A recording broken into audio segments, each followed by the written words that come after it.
Exodus chapter 15. Then Moses and the Israelites sang this song to the Lord. I will sing to the Lord, for he is highly exalted. Both horse and driver he has hurled into the sea. The Lord is my strength and my defense. He has become my salvation. He is my God, and I will praise him, my father's God, and I will exalt him. The Lord is a warrior. The Lord is his name. Pharaoh's chariots and his army he has hurled into the sea. The best of Pharaoh's officers are drowned in the Red Sea. The deep waters have covered them. They sank to the depths like a stone. Your right hand, Lord, was majestic in power. Your right hand, Lord, shattered the enemy. In the greatness of your majesty you threw down those who opposed you. You unleashed your burning anger. It consumed them like stubble. By the blast of your nostrils the waters piled up. The surging waters stood up like a wall. The deep waters congealed in the heart of the sea. The enemy boasted, I will pursue, I will overtake them, I will divide the spoils, I will gorge myself on them, I will draw my sword, and my hand will destroy them. But you blew with your breath, and the sea covered them. They sank like lead in the mighty waters. Who among the gods is like you, Lord? Who is like you, majestic in holiness, awesome in glory, working wonders? You stretch out your right hand, and the earth swallows your enemies. In your unfailing love you will lead the people you have redeemed. In your strength you will guide them to your holy dwelling. The nations will hear and tremble. Anguish will grip the people of Philistia. The chiefs of Edom will be terrified. The leaders of Moab will be seized with trembling. The people of Canaan will melt away. Terror and dread will fall on them. By the power of your arm, they will be as still as a stone. Until your people pass by, Lord, until the people you bought pass by. You will bring them in and plant them on the mountain of your inheritance, the place, Lord, you made for your dwelling. The sanctuary, Lord, your hands established. The Lord reigns for ever and ever. When Pharaoh's horses, chariots, and horsemen went into the sea, the Lord brought the waters of the sea back over them, but the Israelites walked through the sea on dry ground. Then Miriam, the prophet, Aaron's sister, took a tambourine in her hand, and all the women followed her with tambourines and dancing. Miriam sang to them, Sing to the Lord, for he is highly exalted. Both horse and driver he has hurled into the sea. Then Moses led Israel from the Red Sea, and they went into the desert of Shur. For 3 days they travelled in the desert without finding water. When they came to Marah, they could not drink its water because it was bitter. That is why the place is called Marah. So the people grumbled against Moses, saying, What are we to drink?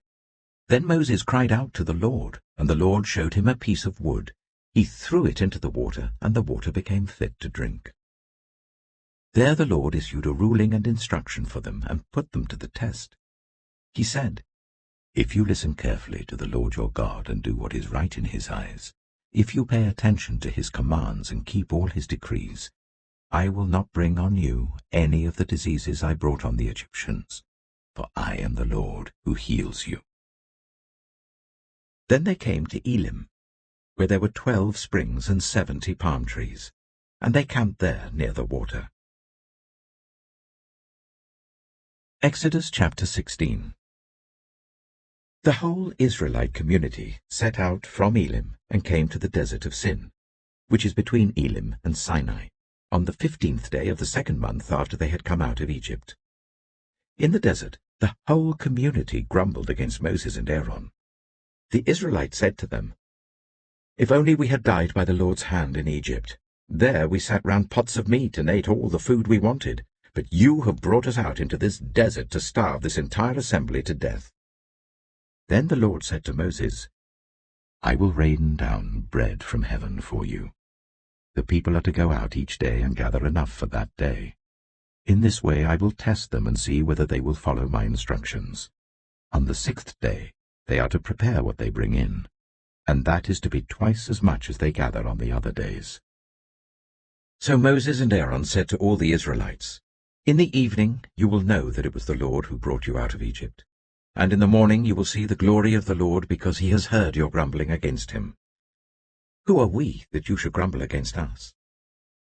Moses also said, "You will know that it was the Lord when he gives you meat to eat in the evening, and all the bread you want in the morning, because he has heard your grumbling against him.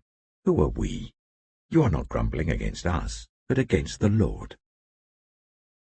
Then Moses told Aaron, "Say to the entire Israelite community, 'Come before the Lord, for he has heard your grumbling.'"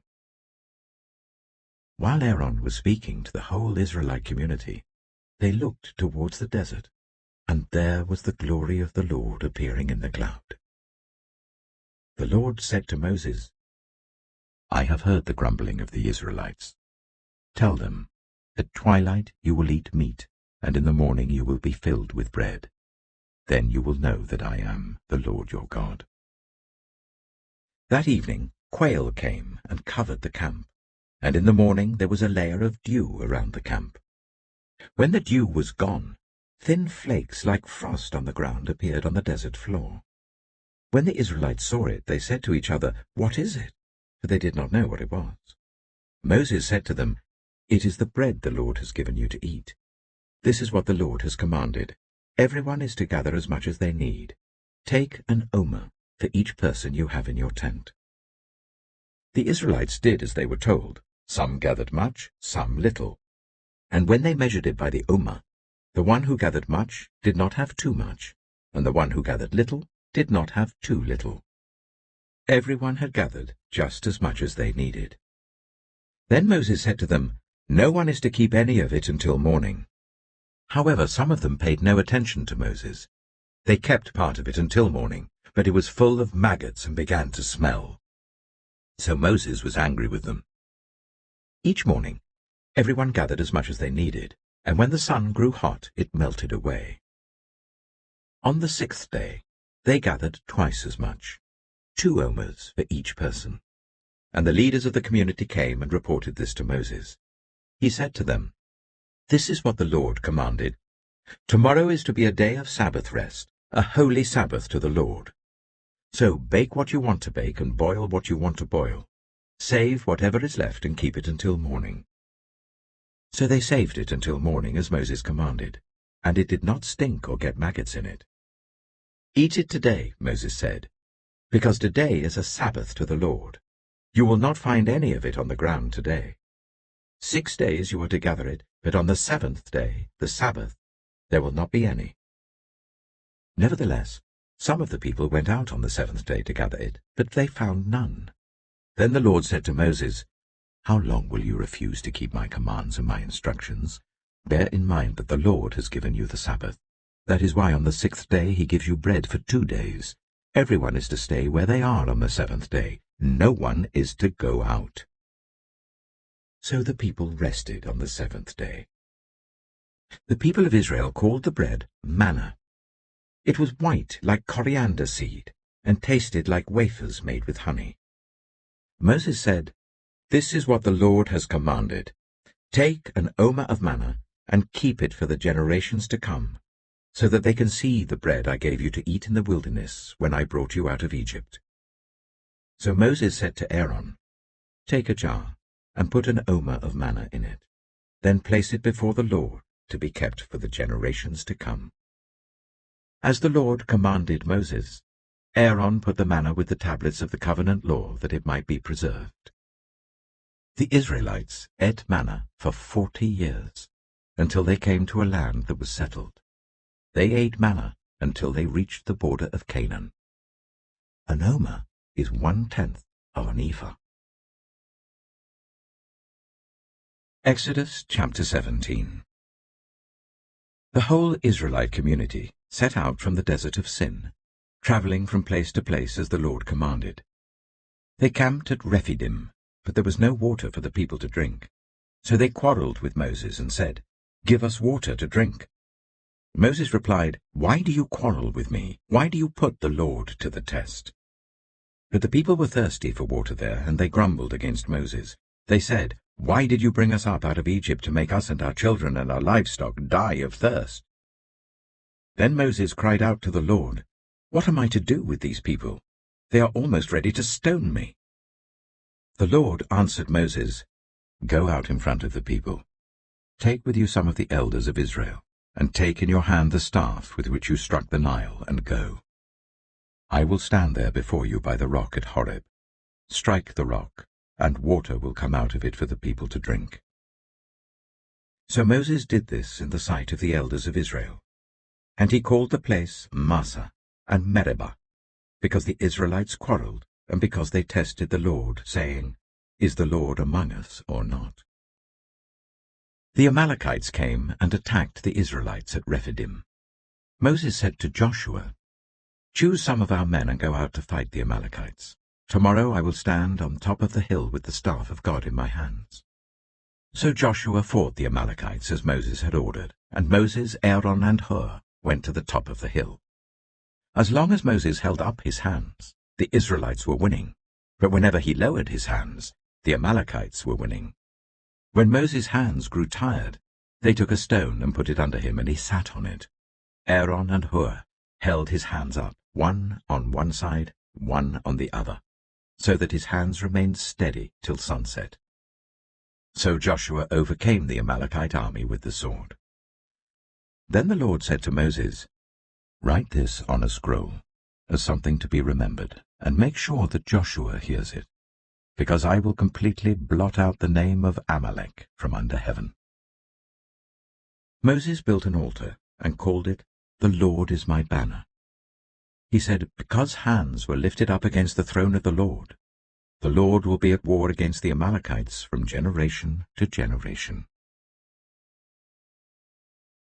Exodus chapter 18. Now Jethro, the priest of Midian and father-in-law of Moses, heard of everything God had done for Moses and for his people Israel, and how the Lord had brought Israel out of Egypt.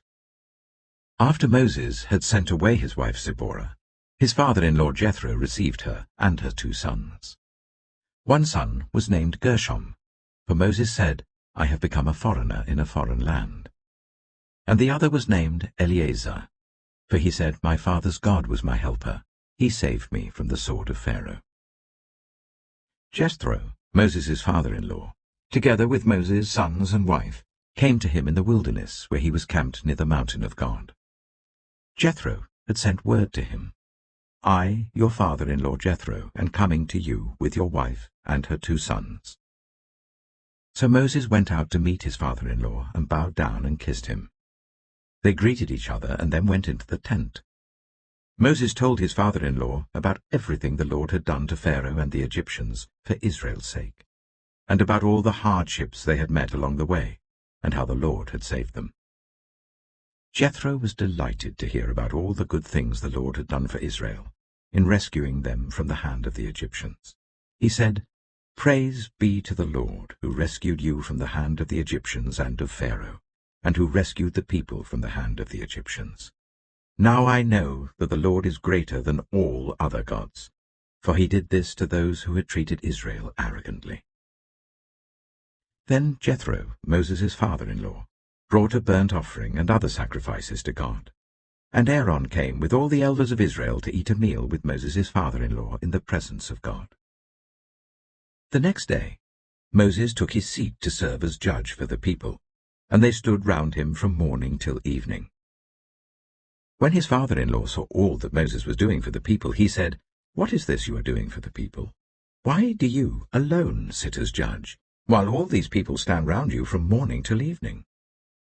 Moses answered him, "Because the people come to me to seek God's will. Whenever they have a dispute, it is brought to me, and I decide between the parties and inform them of God's decrees and instructions." Moses' father-in-law replied, "What you are doing is not good.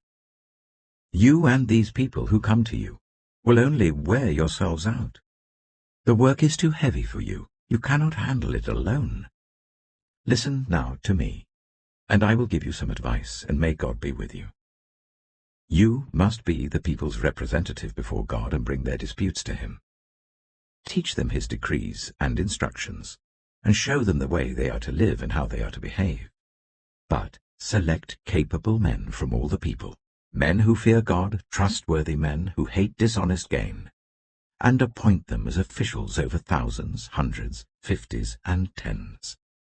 Let them serve as judges for the people at all times. But let them bring every difficult case to you.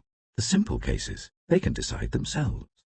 That will make your load lighter, because they will share it with you.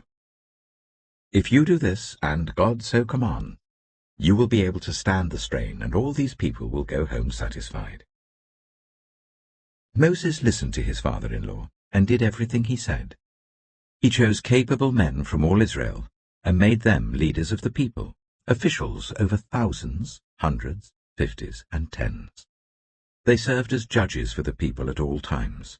The difficult cases they brought to Moses, but the simple ones they decided themselves. Then Moses sent his father-in-law on his way, and Jethro returned to his own country. Exodus chapter 19. On the first day of the 3rd month, after the Israelites left Egypt, on that very day, they came to the desert of Sinai. After they set out from Rephidim, they entered the desert of Sinai, and Israel camped there in the desert in front of the mountain. Then Moses went up to God, and the Lord called to him from the mountain and said, "This is what you are to say to the descendants of Jacob, and what you are to tell the people of Israel. You yourselves have seen what I did to Egypt, and how I carried you on eagle's wings and brought you to myself. Now, if you obey me fully, and keep my covenant, then out of all nations you will be my treasured possession. Although the whole earth is mine, you will be for me a kingdom of priests and a holy nation. These are the words you are to speak to the Israelites." So Moses went back and summoned the elders of the people, and set before them all the words the Lord had commanded him to speak. The people all responded together, "We will do everything the Lord has said." So Moses brought their answer back to the Lord. The Lord said to Moses, "I am going to come to you in a dense cloud, so that the people will hear me speaking with you, and will always put their trust in you." Then Moses told the Lord what the people had said, and the Lord said to Moses, "Go to the people, and consecrate them today and tomorrow. Make them wash their clothes, and be ready by the 3rd day, because on that day the Lord will come down on Mount Sinai in the sight of all the people. Put limits for the people around the mountain and tell them, 'Be careful that you do not approach the mountain or touch the foot of it. Whoever touches the mountain is to be put to death. They are to be stoned or shot with arrows. Not a hand is to be laid on them. No person or animal shall be permitted to live. Only when the ram's horn sounds a long blast may they approach the mountain." After Moses had gone down the mountain to the people, he consecrated them, and they washed their clothes. Then he said to the people, "Prepare yourselves for the 3rd day. Abstain from sexual relations." On the morning of the 3rd day, there was thunder and lightning, with a thick cloud over the mountain, and a very loud trumpet blast. Everyone in the camp trembled. Then Moses led the people out of the camp to meet with God, and they stood at the foot of the mountain. Mount Sinai was covered with smoke, because the Lord descended on it in fire. The smoke billowed up from it like smoke from a furnace, and the whole mountain trembled violently. As the sound of the trumpet grew louder and louder, Moses spoke, and the voice of God answered him. The Lord descended to the top of Mount Sinai and called Moses to the top of the mountain. So Moses went up, and the Lord said to him, "Go down and warn the people, so they do not force their way through to see the Lord, and many of them perish. Even the priests who approach the Lord must consecrate themselves, or the Lord will break out against them." Moses said to the Lord, "The people cannot come up Mount Sinai, because you yourself warned us. Put limits around the mountain and set it apart as holy." The Lord replied, "Go down and bring Aaron up with you, but the priests and the people must not force their way through to come up to the Lord, or he will break out against them." So Moses went down to the people and told them. Exodus chapter 20. And God spoke all these words. I am the Lord your God, who brought you out of Egypt, out of the land of slavery. You shall have no other gods before me. You shall not make for yourself an image in the form of anything in heaven above, or on the earth beneath, or in the waters below. You shall not bow down to them or worship them. For I, the Lord your God, am a jealous God, punishing the children for the sin of the parents to the third and fourth generation of those who hate me, but showing love to 1,000 generations of those who love me and keep my commandments. You shall not misuse the name of the Lord your God, for the Lord will not hold anyone guiltless who misuses his name. Remember the Sabbath day by keeping it holy. 6 days you shall labor and do all your work, but the 7th day is a Sabbath to the Lord your God. On it you shall not do any work, neither you, nor your son or daughter, nor your male or female servant, nor your animals, nor any foreigner residing in your towns. For in 6 days the Lord made the heavens and the earth, the sea, and all that is in them, but he rested on the 7th day. Therefore the Lord blessed the Sabbath day and made it holy. Honor your father and your mother, so that you may live long in the land the Lord your God is giving you. You shall not murder. You shall not commit adultery. You shall not steal. You shall not give false testimony against your neighbor. You shall not covet your neighbor's house. You shall not covet your neighbor's wife, or his male or female servant, his ox or donkey, or anything that belongs to your neighbor.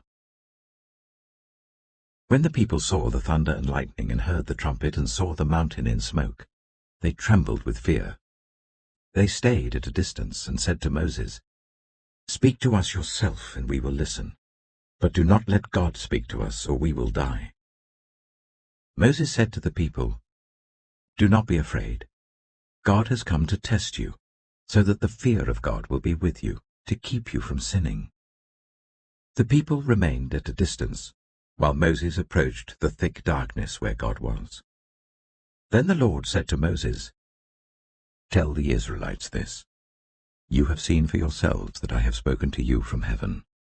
Do not make any gods to be alongside me. Do not make for yourselves gods of silver or gods of gold. Make an altar of earth for me, and sacrifice on it your burnt offerings and fellowship offerings, your sheep and goats and your cattle. Wherever I cause my name to be honored, I will come to you and bless you. If you make an altar of stones for me, do not build it with dressed stones, for you will defile it if you use a tool on it. And do not go up to my altar on steps, or your private parts may be exposed. Exodus chapter 21. These are the laws you are to set before them. If you buy a Hebrew servant, he is to serve you for 6 years, but in the 7th year he shall go free without paying anything. If he comes alone, he is to go free alone.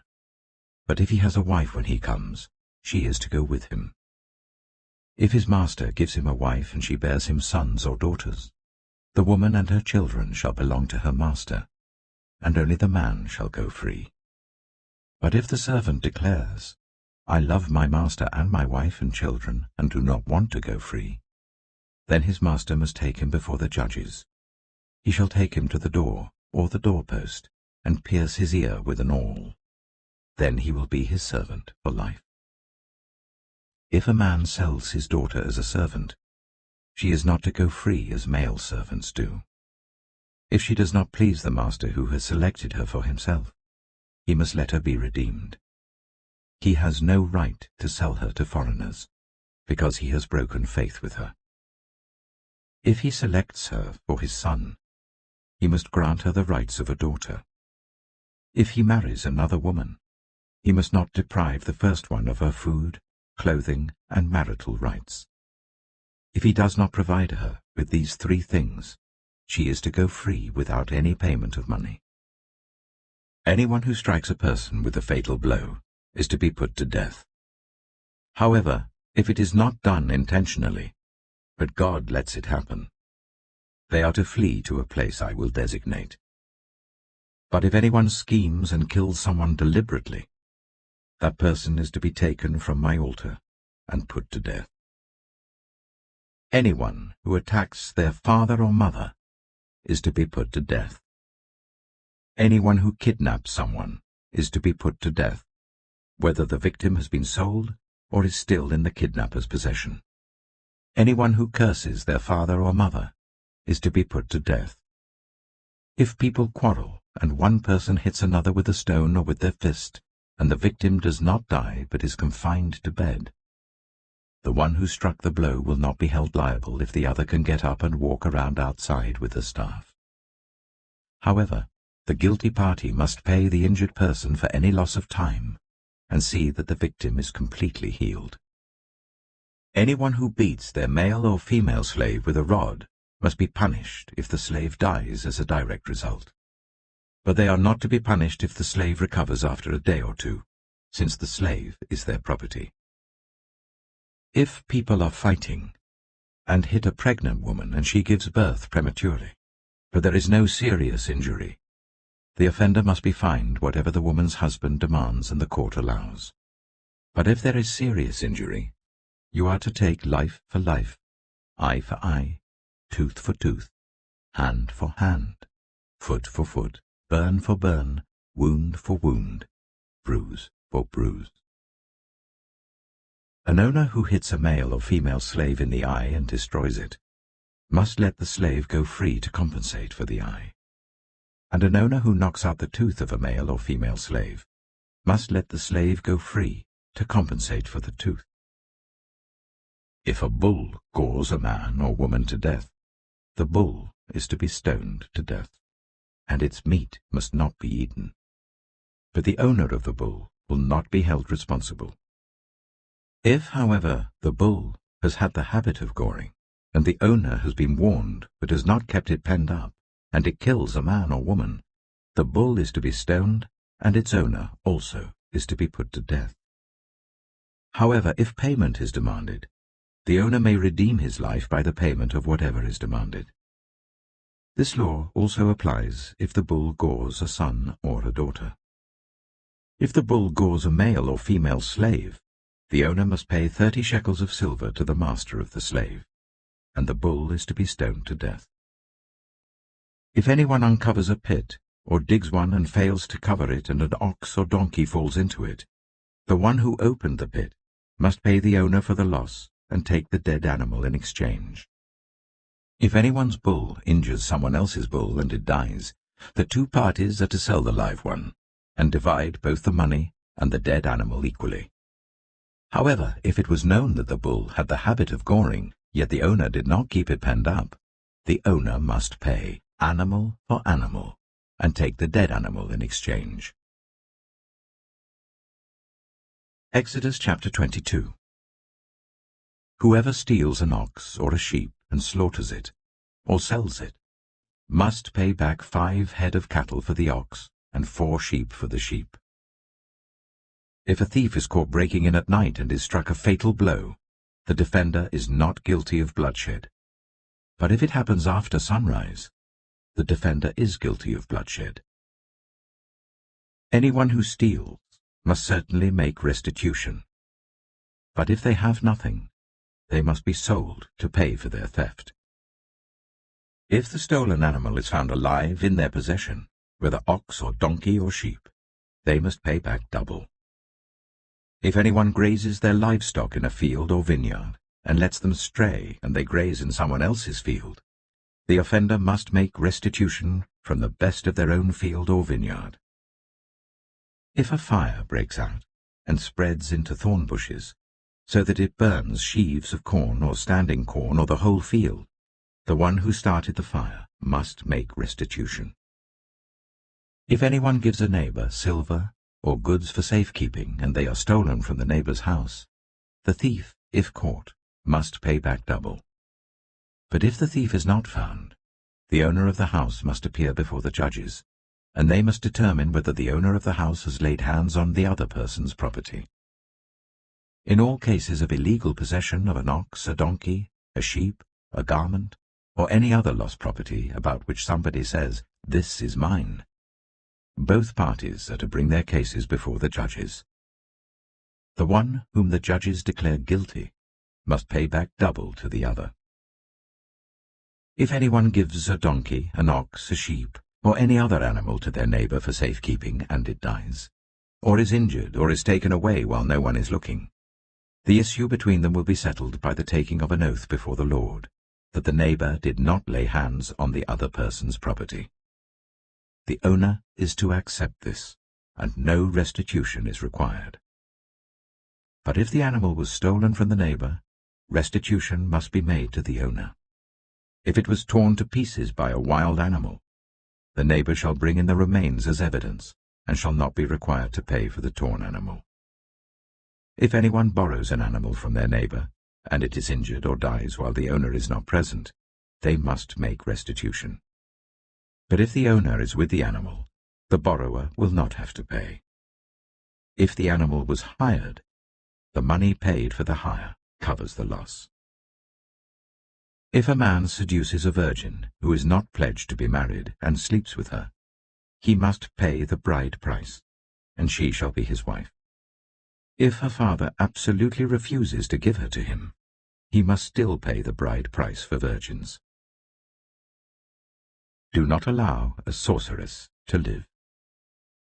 Anyone who has sexual relations with an animal is to be put to death.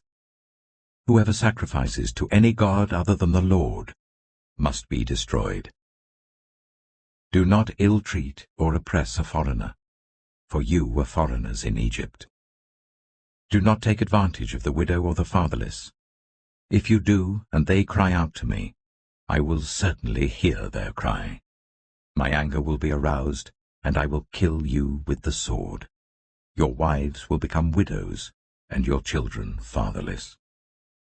If you lend money to one of my people among you who is needy, do not treat it like a business deal. Charge no interest.